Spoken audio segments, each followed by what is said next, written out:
आवाज से ही आपको पता लग रहा है ना ये कितनी ज्यादा क्रिस्पी है। क्रिस्पी होने के साथ साथ ये बहुत ही ज्यादा टेस्टी भी है, जो मुंह में जाते ही घुल जाए। इन्हें बिना बेकिंग पाउडर के खस्ता बनाने का सीक्रेट मैं इस वीडियो में बताने वाली हूँ और इसका परफेक्ट मेजरमेंट भी बताने वाली हूँ, जिससे कि आपको मीठी मठियाँ बनाने में कोई प्रॉब्लम नहीं आएगी। तो चलिए बनाना शुरू करते हैं। किसी भी रेसिपी में सबसे ज़्यादा ज़रूरी है उसका मेजरमेंट करना, स्पेशली मीठी मट्टी में। तो एक कटोरी मैदे में मैदे का 1/4 घी लेना है। अगर आप ज़्यादा क्वांटिटी में बना रहे हैं तो इसी के अकॉर्डिंग आप ज़्यादा भी बना सकते हैं। बस ध्यान रखना है कि हमें घी मैदे का 1/4 लेना है। अब मैदे में घी को अच्छे से मिला लेना है। मैदे में घी परफेक्ट है कि नहीं, इसे चेक करने के लिए हम आटे को इस तरह से मुट्ठी में बंद करके देखेंगे कि हमारा ये लड्डू बन रहा है कि नहीं।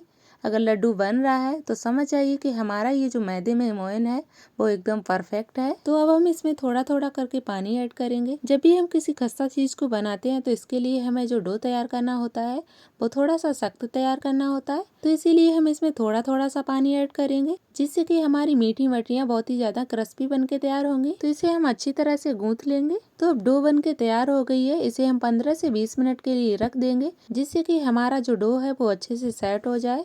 15 से 20 मिनट हो गए हैं। अब हम देखेंगे कि हमारा जो डो है वो थोड़ा सा पहले से सॉफ्ट हो गया है। तो अब हम इसे 1-2 बार अच्छे से गूंथ लेंगे। फिर हम इसकी सभी मैदे की इस तरह से लोइयां बना लेंगे और एक एक करके हम इस तरह से बेल लेंगे। इसको बेलने के लिए हमें सूखे आटे या किसी घी की बिल्कुल भी जरूरत नहीं पड़ेगी, क्योंकि इसमें इतना मोयन है कि हमारी पूड़ी एकदम से इजिली बन के तैयार हो जाएगी बिना चिपके हुए। तो पूड़ी की थिकनेस आप देख सकते हैं, ये ना ज्यादा पतली है और ना ही ज्यादा मोटी रखनी है। तो इस मीठी मट्टी को बनाने के लिए हमें कुछ स्क्वायर शेप्स बनाने हैं पहले, फिर इसकी कुछ डिजाइन बना के तैयार करेंगे। आप चाहें तो लंबे लंबे शेप्स में भी बना सकते हैं, लेकिन मेरे यहाँ तो इस शेप की मीठी मट्टी इतनी सबको पसंद आती है कि हर कोई चाहता है कि इसी तरह से बनाए। तो आप भी इस तरह की मीठी मट्टी अपने परिवार के लिए एक बार जरूर बनाएं और कमेंट्स करना बिल्कुल भी ना भूलें, जिससे कि मुझे भी तो पता लगे कि आपके परिवार को कैसी लगी है मीठी मट्टी। मीठी मट्टी की ही यूनिक सी डिजाइन बनाने के लिए सबसे पहले हमें इसमें से एक पीस उठाना है और इसके 2 कोनों को ऊपर रखेंगे और 2 कोनों को नीचे इस तरह से पकड़ के हम इसको मिला देंगे और इसको अच्छे से मसल देंगे, जिससे कि इसका जो जॉइंट है वो खुले ना।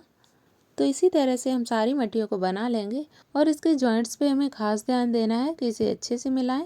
तो चलिए अब इन्हें फ्राई कर लेते हैं। फ्राई करते टाइम हमें कुछ टिप्स का खास ध्यान रखना होता है।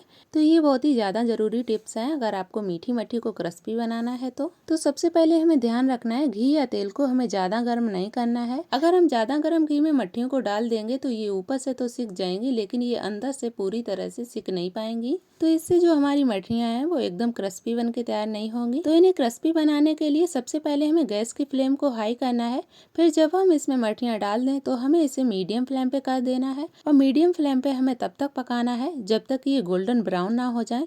तो ये देखिए गोल्डन ब्राउन हो चुकी हैं। तो इसी तरह से मैंने सारी मठियों को फ्राई कर लिया है।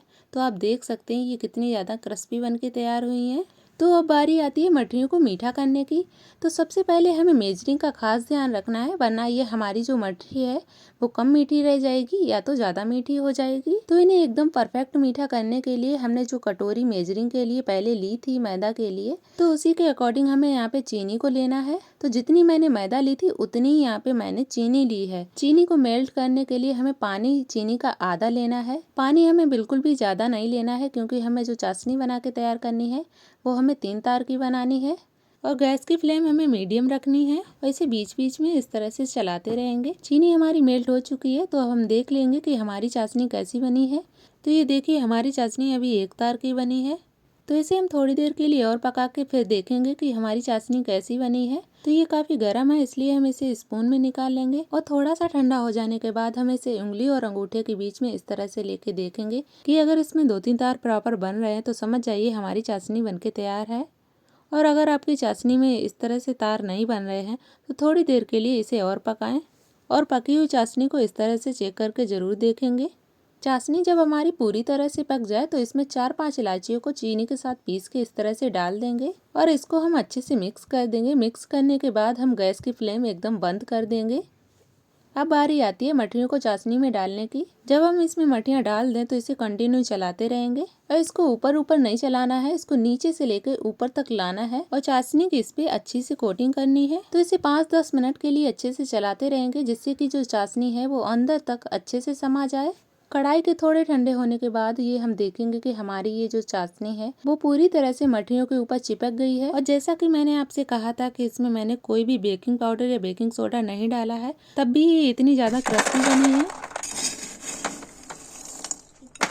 और ये देखिए हमारी मठरियों पे चीनी की कोटिंग हो जाने के बाद भी ये इतनी ज़्यादा क्रिस्पी और सॉफ्ट बन के तैयार हुई हैं। और बची हुई मठरियों को हम किसी भी एयर टाइट डिब्बे में भर के रख सकते हैं इजली 1-2 महीने के लिए। तो इसी तरह से आप भी इस मीठी मट्ठी को जरूर बनाएं। आई होप आज की ये रेसिपी आपको पसंद आई होगी। अगर पसंद आई हो तो वीडियो को लाइक करें और ऐसे ही और वीडियोज़ के लिए हमारे चैनल आस्था देसी को जरूर सब्सक्राइब करें। Thank you.